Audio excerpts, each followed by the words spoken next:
Hello? 5 ads until the ID. You want me to go ahead and throw you into the queue? Alright. Here you are. Let's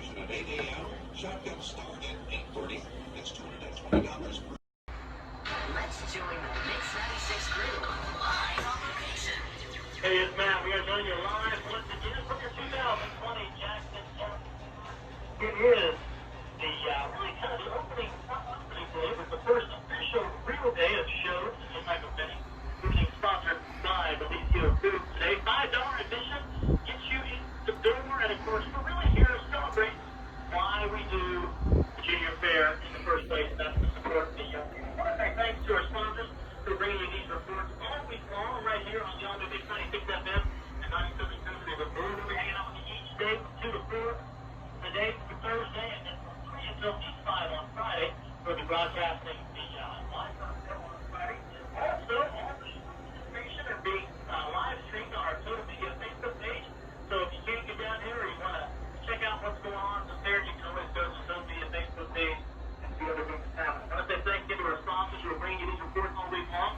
Those sponsors include Jenkins Guarantee, Virtual Hamilton Nationwide Insurance, the Economic Credit Union, Ultra Health System, Jackson County Banking Center, and Benton County National Bank.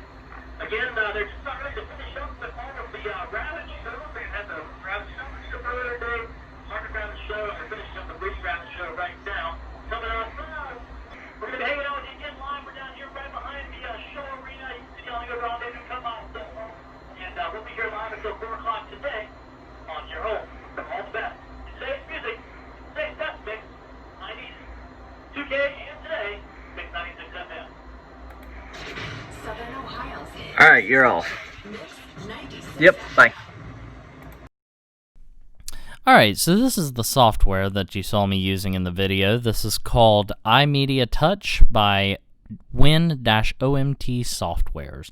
So, this is not a how-to on using the software. This is just a overview and to show you a little closer what I was doing. This is not a screen recording of the actual screen I was using, so none of these timers are moving, and I can't scroll or interact with this in any way. I only did it this way because I'm not in the station and I don't want to mess anything up by trying to do screen recordings. So, anyhow, let's dive in. Okay, so this right here is called the main log, sometimes referred to as the cart, but this is everything that is being sent to your radio feed. This will be broadcasted live onto the radio station if it is in this area. And here you can start things, you can remove things, and this is all automated. So you see here it says auto on. That will just go right to the next thing unless you were to stop it. If we wanted to stop it somehow, we could turn auto off, and after this one plays, the next one would not continue. Or we could add an automation break. So if I wanted to click on one of these, say right here, and then I wanted to stop it after that, I could, or before that, I could put an automation break before it, and it would turn automation off automatically, ironically. Anyhow, this is how I was running the remote broadcast yesterday. I have these things over here, so right here you can search for any commercial that is in our system on our servers, any commercial or any ad, any liner, which I'll explain in a second, but you can find anything over here. So liners and bumpers, as they're referred to sometimes, are these things right here in the show log. And these are like quick access things that maybe count you into a commercial break or tell you what radio station that you're listening to. When you're listening to the radio and it says, this is today's new country, that is your liner or your bumper that leads you back into the music. So we have a liner created that will lead us into our remote segment at the fair. So right here that is.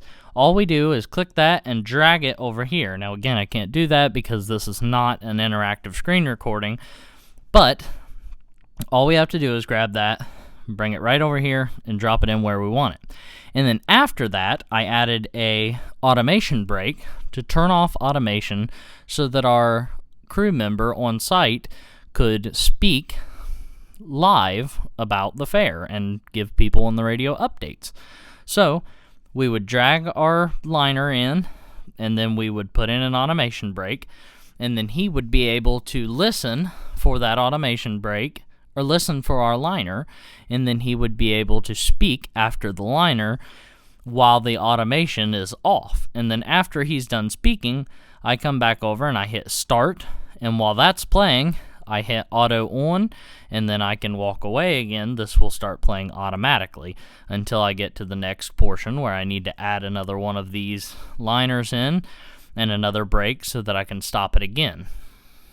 So in a nutshell, that's what this software does. Like I said, this is not a how to use, but this is a quick demonstration to just show you what I was doing with this software. This is, again, the cart or the main log. So I just put in our liner there, and I put in an automation break so that when it's playing, when we get to this voice talk, that is their radio station, and then we have our ads, and after our ads come along, we inserted this liner that tells people that we're about to go live on scene, and then our automation stops all this from happening so that our on-staff person can talk, and then we boot up automation again and let the radio station continue doing what it does. So let's show you what I was doing on the board side of things. And if you have any more questions about the software, let me know, and I could possibly do a how-to video if there's any questions. Alright, so this is what our soundboard looks like. This is a rather old soundboard, but in a nutshell, all soundboards are the same. You have faders, you have inputs and outputs. So these buttons down here at the bottom are basically our mute buttons, mute and unmute. The top row are the channel strips on buttons, and the bottom are the off buttons, or mute buttons.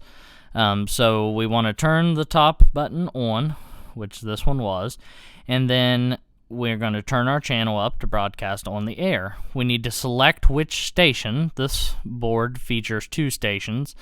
One is a stereo output and the other one is a mono output. And then you can have two inputs per channel.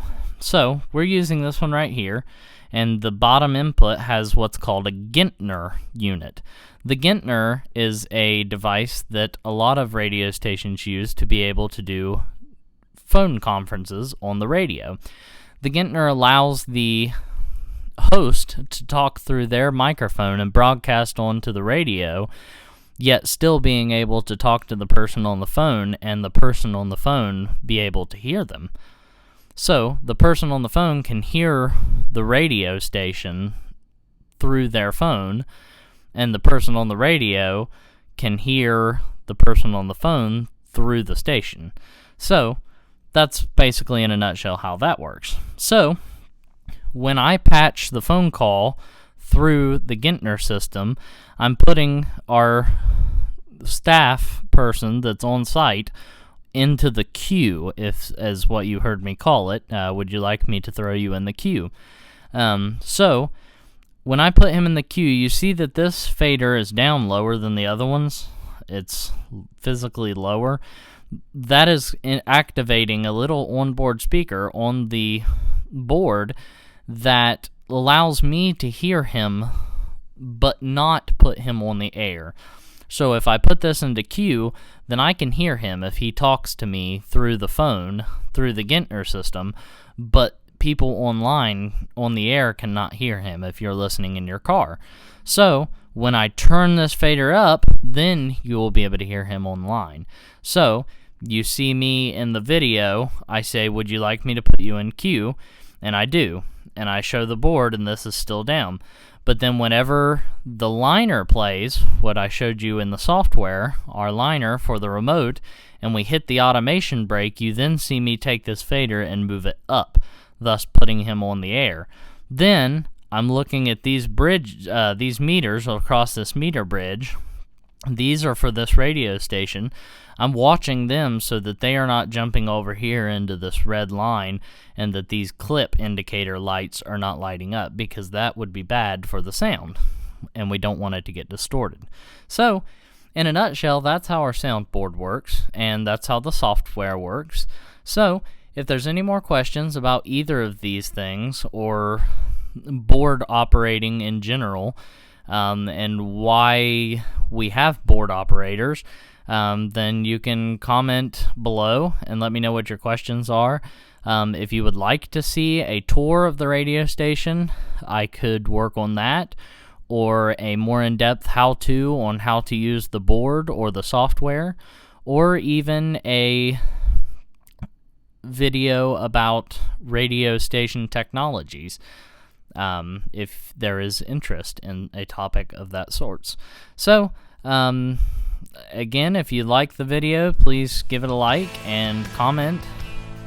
If you will, subscribe and press the bell for notifications. Thank you for watching, and have a great day.